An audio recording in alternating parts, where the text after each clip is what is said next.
Bienvenue dans Job au quotidien qui aujourd'hui vous entraîne dans le secteur audiovisuel à la découverte du métier de technicien en montage vidéo.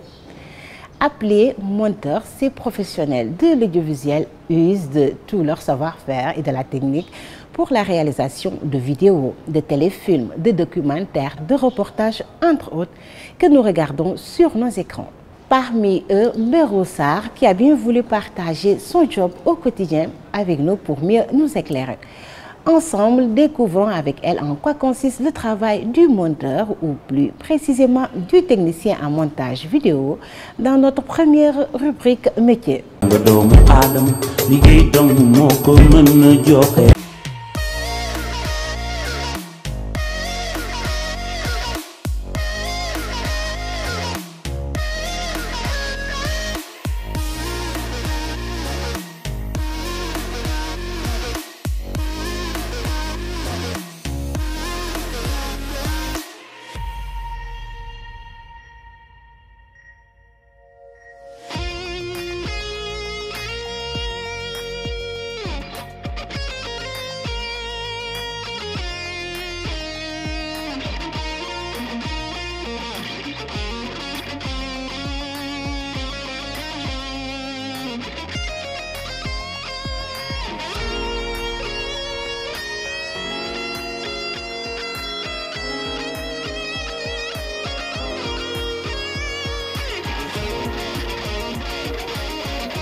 Définir le métier de technicien monteur, c'est un peu difficile parce que ça signifie juste assembler les plans et les séquences d'un film décrit par le scénario. Donc, si je le définis de cette manière-là, ça va être un peu compliqué pour la compréhension. Quand le technicien monteur reçoit les rushs, ce qu'on appelle rush, ça peut être des images d'archives, comme aussi ça peut être des prises de vue récemment tournées. Le monteur doit donc visionner l'ensemble de ces rushs pour ensuite faire une sélection minutieuse. Parce que quand il reçoit les rushs, il y a toujours ce que l'on appelle des déchets. Les déchets sont souvent constitués par des images qui bougent. Il y a ce que l'on appelle en milieu cinématographique les non-accords. Il y a aussi les images floues. Donc tout ça, le monteur doit d'abord éliminer ces rushs-là pour faire une sélection minutieuse des rushs qui sont valables ou bien des rushs qui sont sélectionnés soit par le réalisateur, soit par le producteur avant de commencer le travail proprement dit. À partir de ces rushs, le monteur peut faire un film, soit c'est un documentaire, soit aussi c'est un public reportage, soit c'est des émissions de télé. Le monteur peut travailler dans le milieu cinématographique et quand on parle du milieu cinématographique, il y a le documentaire. Il y a les séries télé, il y a les films, il y a aussi des films, ce que l'on appelle des films institutionnels.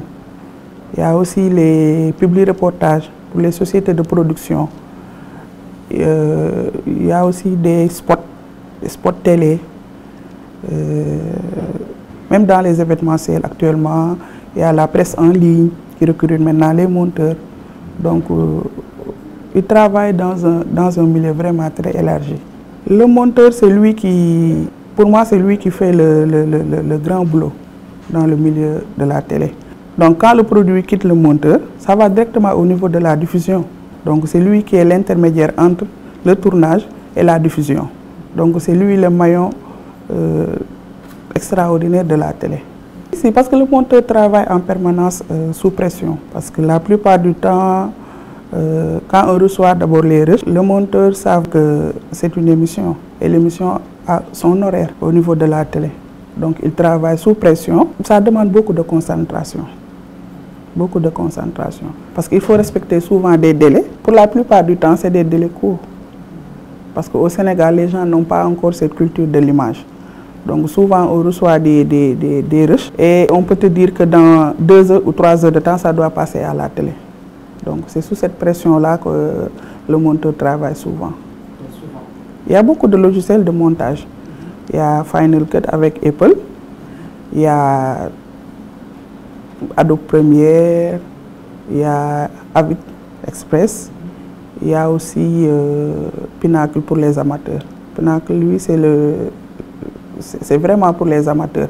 Mais dans le milieu professionnel, la plupart du temps, c'est avec soit Final Cut, soit Adobe Premiere, soit Avid. Le Sénégal est très en retard dans le milieu audiovisuel, de manière générale. Ce n'est pas seulement par rapport au montage, mais de manière générale. Non, avant, faire ce métier-là en tant que femme, c'était très difficile. Mais maintenant, le métier a tendance à se féminiser. Donc, il y a beaucoup de femmes maintenant dans le milieu. Ce n'est pas seulement au niveau du montage, mais par exemple, dans l'ensemble des métiers qui tournent autour de la télé. Maintenant, il y a beaucoup de femmes qui évoluent dans ce milieu-là, même s'il y a beaucoup de contraintes quand même. Donc, quand on est femme, mère au foyer, et aller en mission peut-être 10 jours, 12 jours, hors de Dakar, c'est un peu difficile. Le monteur doit avoir un sens artistique. Donc, quand tu rentres chez toi et que tu vois l'émission passe et que tu sens que ça, c'est ton œuvre, vraiment, s'il n'y a pas de faute, tu te sens réjoui. Mais s'il y a quand même quelque quoi, comme on travaille souvent sous pression, vraiment, tu ne te sens pas bien. Des fois, comme tu travailles sous pression, tu peux faire des faux raccords sur certains éléments, ou bien si le son n'est pas bien nivelé, ou bien si tu rates par exemple une image floue.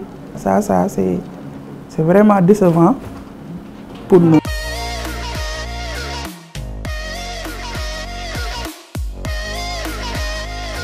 Avoir un sens de rythme et de la justesse en plus d'un sens artistique aigu, le métier est accessible dès le baccalauréat. Alors, si vous êtes motivé, pourquoi ne pas vous lancer dans l'aventure et devenir un bon monteur vidéo de talent dont tout le monde s'arrache.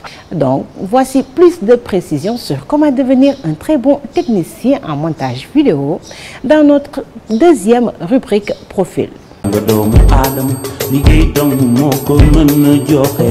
Pour la formation, actuellement, il y a beaucoup d'écoles de formation en audiovisuel. Mais avant, quand même, ce n'était pas évident. À notre époque, il n'y avait que le Média Centre de Dakar qui était là comme seule école de formation. C'était accessible par concours, donc après le bac. Donc, ce n'était pas du tout évident. Et l'école ne prenait que 12 personnes, soit 6 filles, 6 garçons. Donc, imaginez, la compétition était vraiment dure. Mais donc je salue même de passage mes profs, Adama Seydi et Kharfal. Donc, mais actuellement, quand même, il y a beaucoup d'écoles de formation en audiovisuel. Avec le boom médiatique qu'il y a eu au Sénégal, donc les écoles aussi ont suivi ce boom en formant maintenant beaucoup de techniciens en audiovisuel. Le Sénégal est un peu en retard par rapport à tout ce qui tourne autour de l'audiovisuel. Donc, ce qui fait que les écoles ne forment qu'en BTS. En BTS audiovisuel, le bac plus 3 ans. Le BTS, c'est le BTS en audiovisuel, mais option montage. Et c'est au niveau des stages que la plupart du temps qu'on se forme réellement, ce que l'on appelle formation. Parce que dans les écoles de formation, on ne vous donne que les bases. Donc c'est dans le tas qu'on se forme. Mais aussi au Sénégal, il y a beaucoup de monteurs qui se sont formés sur le tas et pas à l'école. Donc la plupart du temps, c'est les télévisions eux-mêmes qui recrutent peut-être certains monteurs qui ont peut-être des bases et qui les forment à l'intérieur même. La plupart du temps, c'est des formations polyvalentes. Donc, en première année, à la limite, tu fais tout. Tu fais montage, tu fais caméra, tu fais son, et en plus, tu fais la réalisation.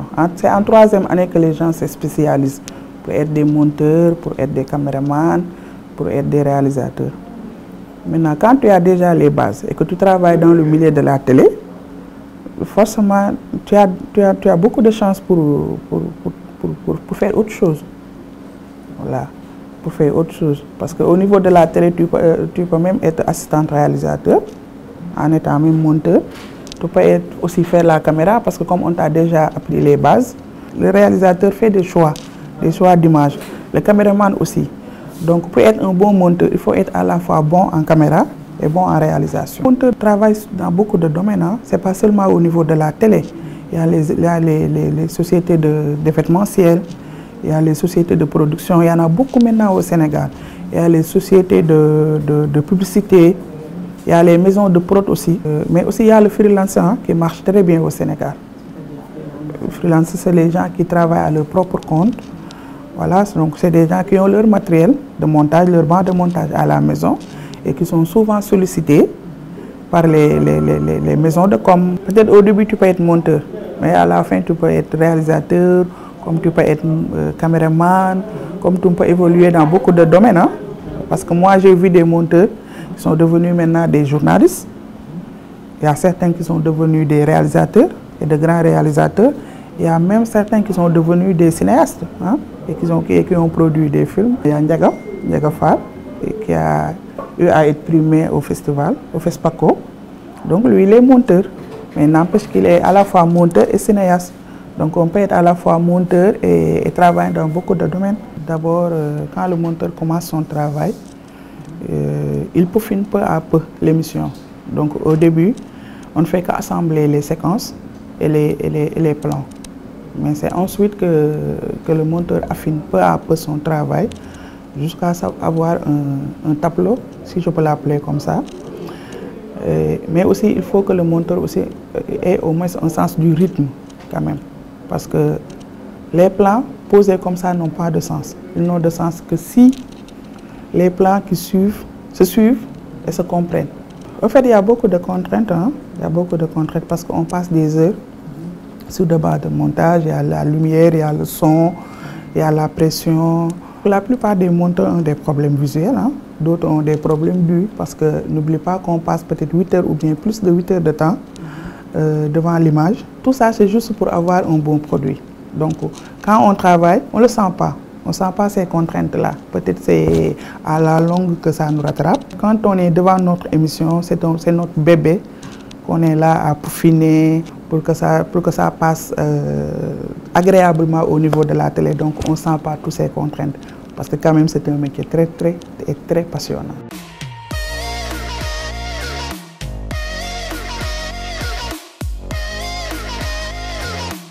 Job au quotidien, c'est terminé. Merci à tous d'avoir été avec nous sur www.igfm.sn et sur L'Obs TV. Merci à toute l'équipe de la production. Job au quotidien revient, Inch'Allah, dans 15 jours à la découverte de notre métier.